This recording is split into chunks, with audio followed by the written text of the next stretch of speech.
Link 215 here, aka Shizzy with the Xbox, and Mazaku is not here today. We have a special guest, and that would be Johnny Ghost. Okay, now we're here to talk about a couple things before we get into the whole fix the Cruiserweight division, because you saw the title of the video. And this is a Kick Out of 2 podcast, a special edition. We're going to talk about Johnny Ghost match of the year, his man of the year, and his woman of the year, just to see where he's coming from, so y'all can understand his mindset in this wrestling world. So, 2016, who was your favorite woman wrestler? I mean, that would have to go to Asuka. Ooh. You know what I mean? Okay. Asuka has done tremendously in NXT. You know what I mean? She gave a great match with Bayley, gave a great match with Nia Jax. You know what I mean? There's really not much you can say bad about her. Granted, she doesn't have good promo skills, but that'll come eventually. But, I don't know if that will come, but she don't need to talk. Right. She doesn't need to. I whip your ass. Exactly. You know what I mean? But overall, she's given a hell of a lot more than what a lot of divas haven't given in that 1 year span. First of all, we ain't going to disrespect them. They're superstars now. You're right. They're not divas I forgot. No more. You're right. WWE Superstars. Yeah. She has done a lot more Okay. for WWE Superstars. Okay. So we got an NXT person as your top woman. Who do we have for your top men? My top male would be Shinsuke Nakamura. You like the Japanese, don't you? I do. I mean, if you just look at like New Japan wrestling, it's so crazy because, granted, WWE is the biggest wrestling industry in America, but Japan is such a larger country and it draws a larger crowd and it draws larger athletes. You know what I mean? So it's like New Japan. Every wrestler that has almost all the Hall of Famers in the WWE have been in New Japan, or they have ties to New Japan, and they owe their success to New Japan. So with that being said, Shinsuke Nakamura is like the John Cena of Japan, or like, he can't go anywhere and not get noticed. Okay, I get that. So we got your top woman, and man, happened to be NXT stars. So clearly you don't fuck with the main wrestler as much as you fuck with NXT last year. Right. It's a new year, but last year you haven't. And what's funny is I didn't used to like NXT. Like, NXT really grew on me. Okay. I just looked at it as, it's just a bunch of new people that are hungry. And I respect it, but I stuck with the main roster. Okay. So it seems like you're naming Asuka, Japanese. Yeah. I'm not gonna say legend, but Japanese star over there, and change her name to Asuka to come here. Shinsuke Nakamura, who's recognized worldwide. Right. It seems like your match of the year might just be Shinsuke Nakamura versus Asuka. Did it happen? Yes, that did happen. You know what I mean? Happen, I'm saying. At Wrestle Kingdom 4, exactly. Yeah, because I think, my young boy always say, like, yo, who you think would be a great match for Asuka if she makes the main roster? I said, the greatest match ever is Asuka versus Brock Lesnar, WrestleMania. Let's set it up. Right. Yeah, right. He said, Brock gonna kill her. You don't know Asuka. You don't know Asuka. Asuka's going to kick that ass, boy. She will find a way out of it, yeah. Brock, you well lose. Right. You know what I mean? Knowing Asuka, she probably would do that. Exactly. But what is your match of the year? My match of the year is actually Shinsuke Nakamura versus Sami Zayn. Oh, Sami. Yes. His debut. His debut match, yes. A lot of elements played into that simply because the build-up for that match was perfect on Sami's side and, Shinsuke's side. Shinsuke really didn't have to do anything. The crowd just knew who he was, which surprised me. They went crazy for him. Yeah, and, Sami Zayn, being already established in NXT, for him to not even know the opponent, there's no feud, it's really just, hey, NXT TakeOver, you're facing me. Yeah. And Sami was like, all right, I'm with it. And when the match started, you just knew that it was like, you know what? I got to give it my all. Going into the match, almost everybody knew that Sami Zayn was this was his last match in NXT. So he probably figured, you know what, let's give him hell. And, that's what they did. You know what I mean? Yeah, that was my match of the year, too, when I did mine. So that was a great showing. Right. So that's your picks of last year you felt like was more impressive. Asuka, you feel like stepped up more than any female last year. Charlotte, but it's your list. I ain't gonna disrespect it. True. The top male was Shinsuke Nakamura, great star in New Japan Wrestling, like AJ Styles. But I ain't on your list. I'm just sneaking my right. Your opinion, okay. But we do have the same match of the year. It was Shinsuke Nakamura versus Sami Zayn. I do think that was a great match, hell of a match. It really surprised me, right? How easily it was something to adapt to the WWE style, and how it was easy for Sami Zayn to really bring him into that adaptation. And that's what made it so great, was because Sami's not used to Shinsuke's style. You know, like his stiff kicks and his definitely stiff punches like and whatnot. Yeah. You know what I mean? The Bumaye, even though they call it the Kinshasa, it's just like, yeah, like those stiff attacks, Sami's not used to that. So for him to adapt to that so quickly and sell it, it's like, you know what? Wow, he really is hurt. Even though he's really not, because Shinsuke is known to be one of the safest wrestlers. Yeah. But for him to sell it, is arguably the greatest seller right now. In the company. Exactly. All right, so we got that out the way. There's some good picks you choose. I respect all of them, and let's see. We're here to talk about the Cruiserweights. There's been a real issue in the WWE lately. I agree. For the Cruiserweights, it seemed like they did the Cruiserweight Classic. The idea he brought up months beforehand on NXT of bringing in 16 top stars around the world and having them compete in a tournament to win they didn't even say the title, just win a tournament. Right, just win a tournament. Yeah, the trophy. The tournament happened. It was great. The crowd loved it. Matches kept building better and better each time. You originally got a champion that was PJ Perkins at the very end. In a great match against who's the luchador he faced? I know exactly what you're talking about, but I forgot his name. I hate to disrespect wrestlers. Yeah. But, the luchador he faced, great. They end up winning medals, and then he won the trophy and the belt. Then Raw happened.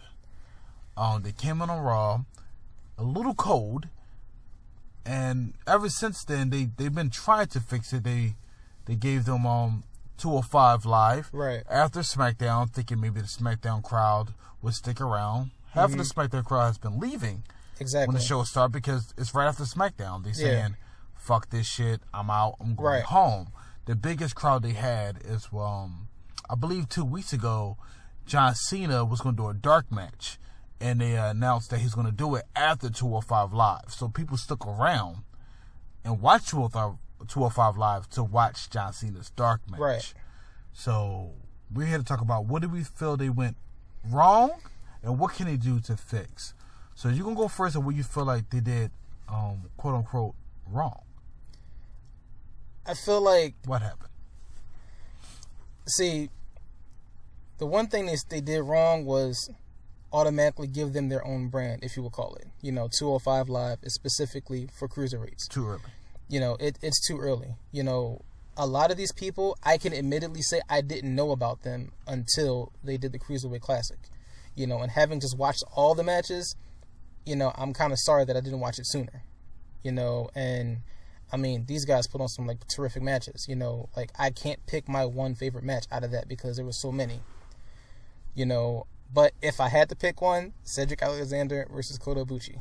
That was crazy. That was a crazy match. Oh, I thought Cedric had him. I thought he had him. And the thing is, though, that match was so good that it earned him a contract. Please sign. They were not going to sign him until he had to do a curtain call. Triple H told him, go out there and do a curtain call. And Cedric said that, and Triple H has said that. They had no plans of signing him until that match. You know what I mean? Please sign Cedric. So it's like, having 205 Live is underwhelming, because you don't know who these people are. Have them build up storylines on Raw and SmackDown, and then kind of treat it as a mini pay-per-view. You know what? Let's throw this on 205 Live.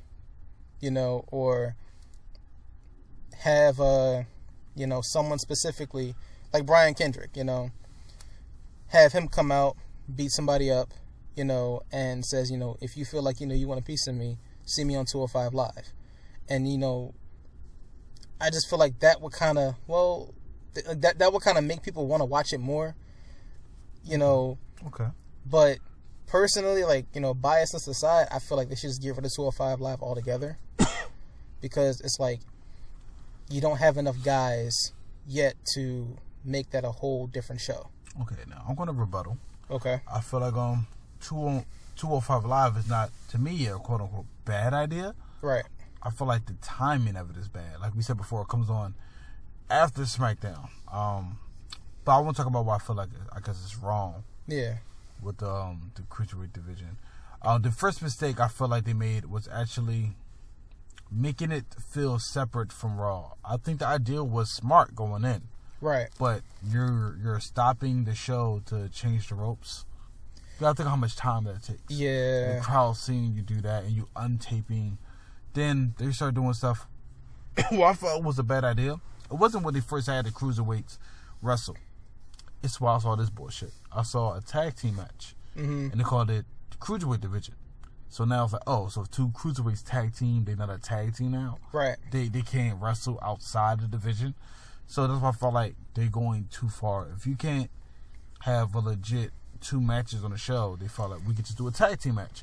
Have a 6-man tag match with the Cruiserweights. I feel like, right. No, that's just a 6-man tag match. It's not a Cruiserweight match. That's you know what it feels like? It feels like what they're trying to do is how the UFC does it. Hey, we're going to have a heavyweight title fight. Brock Lesnar versus Mark Hunt. They're fighting for the title. But later on down the card, we have, the flyweights fighting. Flyweights, you know what I mean? Yeah, then we got the bantamweights, then we got the welterweights. Exactly. I understand that they want to, bring diversity, and they're trying to bring UFC fans to wrestling. And I'm a UFC fan. Yeah, so am I. And, I read in an article that they have MMA trainers, working at the NXT, events, and you have them working at the Performance Center. I understand that, but WWE is what it is because of its diversity. You don't have to make it like something else. The UFC has their own divisions. They have their own setup. You can have your own setup too. You had the Cruiserweight division before. You know what?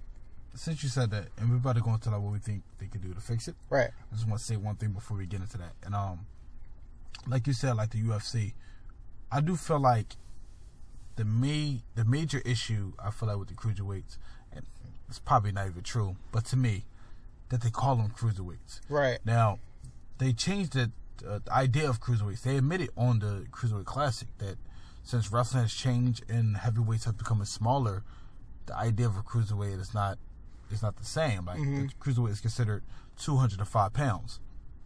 I'm a big UFC fan. I watch it all the time. The 205-pound champion is a light heavyweight. Yeah. So if they would have called it the light heavyweight division, that would make it more... I think it would have been more prestige. They would look at these guys, oh, they are heavyweight.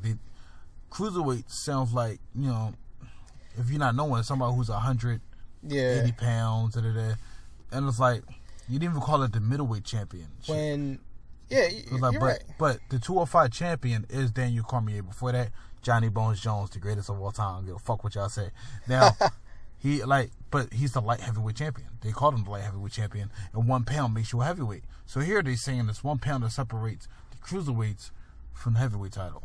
Right. And I feel like if they would have rebranded the name, named it something else, it would have got people maybe looking at it a little different, except for saying smaller guys. Right. They're probably like, oh, these are people who are good, but not as quiet. Hold up, before we finish. Yeah, right. Saying Cruiserweights, and the idea is kind of bad because Cruiserweights is 205. Right. And they only fight Cruiserweights. Do you know who the biggest superstar who weighs under 205 is right now? No. Finn Balor weighs 190 pounds. You're absolutely right. 190 pounds. So it's like, why is it that we have a belt that's only exclusive to people who weigh under 205, but Finn Balor is 190, but he's one of your overstars you have in your company? And he's probably not going to set foot in 205 live at all. He's not. But you put Neville there who weighs over 205 pounds. Right. So now I was like, what are we doing here? What are we trying to say? Right. Now, what's some things you think they could do to actually fix the Cruiserweight? What can help to get the crowd? Because we can admit right now, the crowds are separate. There's something about the main roster crowd compared to the quote-unquote, it was an NXT crowd who viewed the show. Yeah, definitely. They don't care about the wrestling as much. They want maybe more story or something. but they're sitting on their hands watching these matches. They're going to the bathroom. They're on the cell phone. Right. They setting up like, hey, babe, what you doing? I'm trying to fuck after. Right. They setting up sex dates and shit during the match. Except for focus on the match. It feels like the old, like, you know, the Divas. the old Divas matches where it like felt like a piss break match. Exactly. That's what it feels like. And to go into what you said, how to fix it, like, I would say, like I said before, you know, just 205 away. Yeah, just take 205 away, because it's like you had the Cruiserweight division before.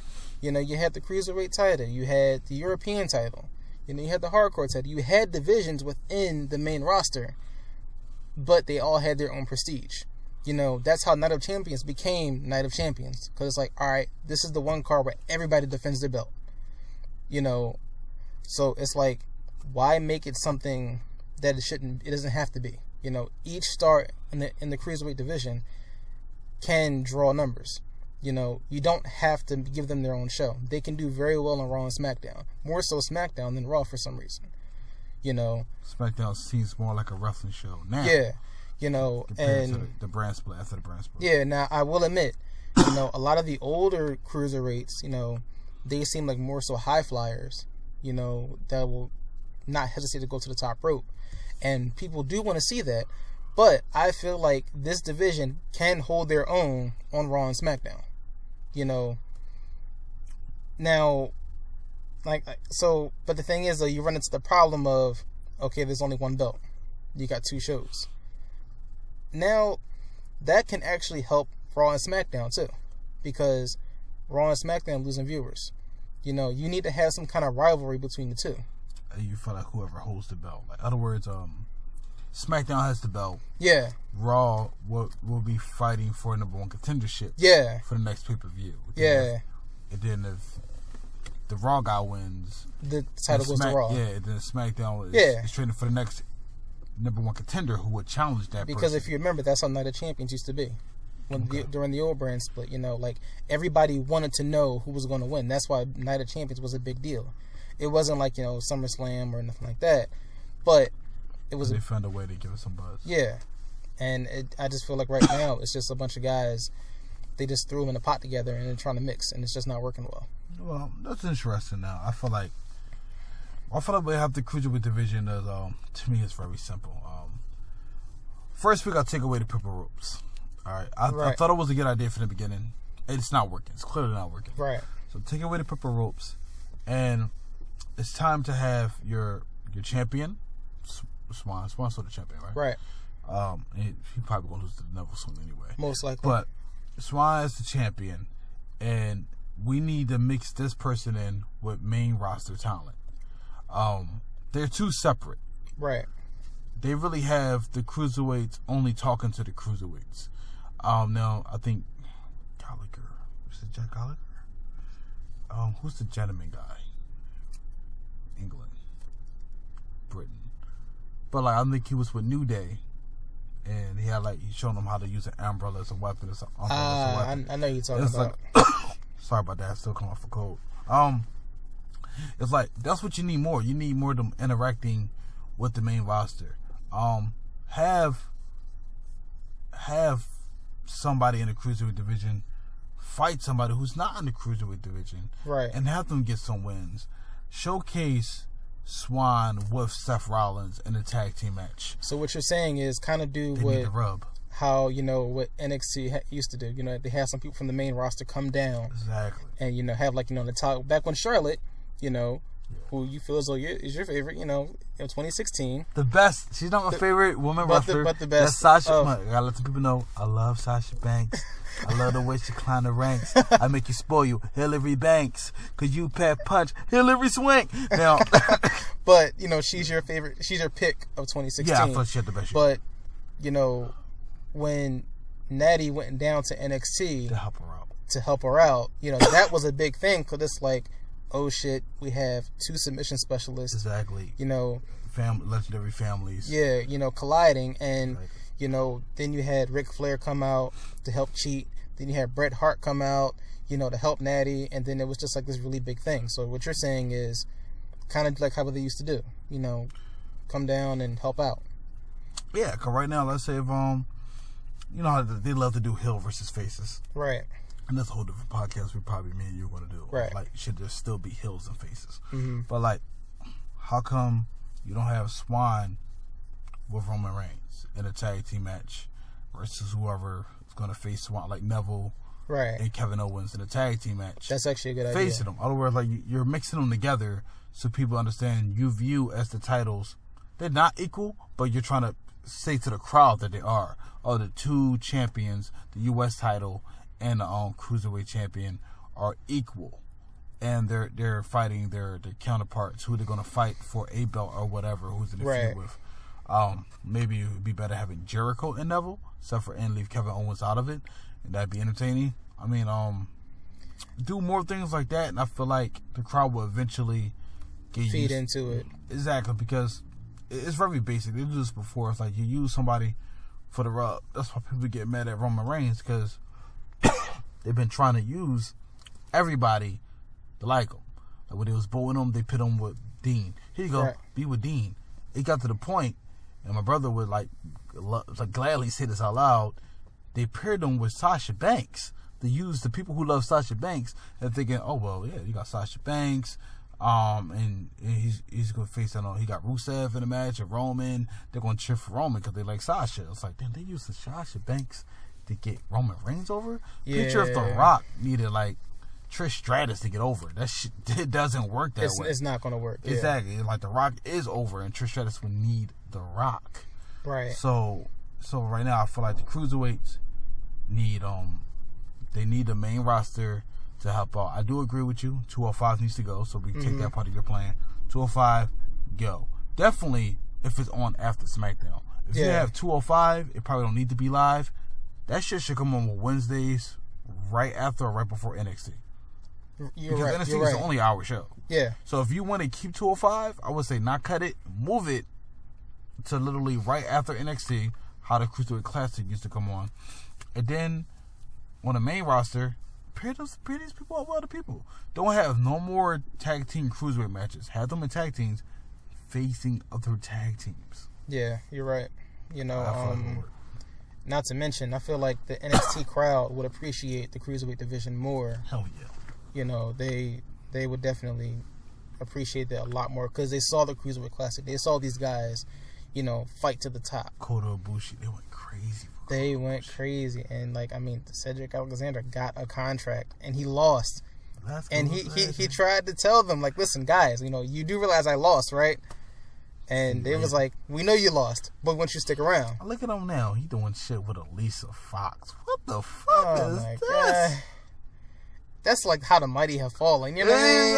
It's like, God damn. And it's like, I love Alicia Fox. I do. You know what I mean?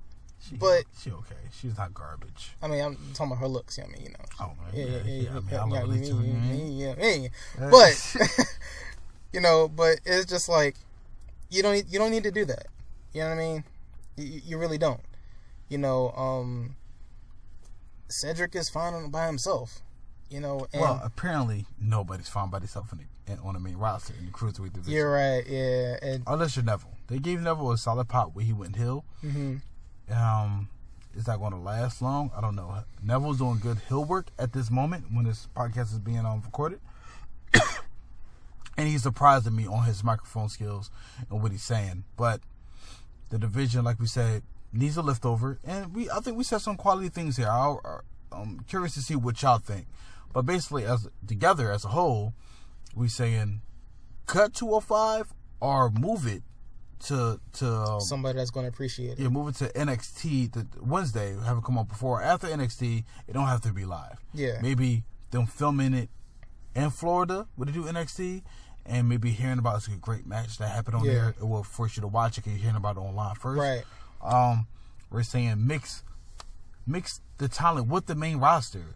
Have somebody have a problem with Rusev, and the Cruiserweight's getting a better Rusev. Rusev could win, but it's like show like, yo, they got toughness too, and have them beat some of the guys, and that will be unique. I think that will help out, and I think the personalities will eventually come. But the same thing on music is the same way, or definitely in the rap game, they always be like, oh, you need a Drake feature. Because Drake is the most popular artist out, and after you get that, if the song is good, hopefully they hear the rest of your music. That's the same thing with the Cruiserweight division. You need to pair these guys up with the Seth Rollins of the world, with the Jerichos, with the Chris. I'll say on Chris Jericho, but with the Kevin Owens and the Rusev and everything, even the nut ass Sheamus and definitely the Cesaros. Put them in the ring with these guys and allow them to have great matches. Yeah. And then I think everything will build naturally. You have anything to say before we rock out? Alright, man. Now look, this is Link 215, aka Shizzy with the Xbox. And again, this is Mazako TV basically. We're trying to build at this channel so we can build our own channel. Kick Out of 2 podcast is really trying to do something special, definitely in 2017, trying to add new people with solid wrestling minds, and that's why you hear the person beside me, who happens to be Johnny Ghost. Now, is there a place that people can find you? I mean, you can always look me up on Twitter, RXR, RXR Ghost. Okay. Also, I do gaming and streaming as well. Oh, okay. Yeah, twitch.tv/RXR Ghost. YouTubegaming.com/RXR Ghost. All my content is right there. I believe my YouTube is under construction, so just bear with me a little bit, but everything is perfectly fine on Twitch. That's no problem. So, again, Mazako couldn't be here. Shout out to you, bro. Shout out to you, man. As I always love you. That was my mind frame. Catch you on the next video. Peace out.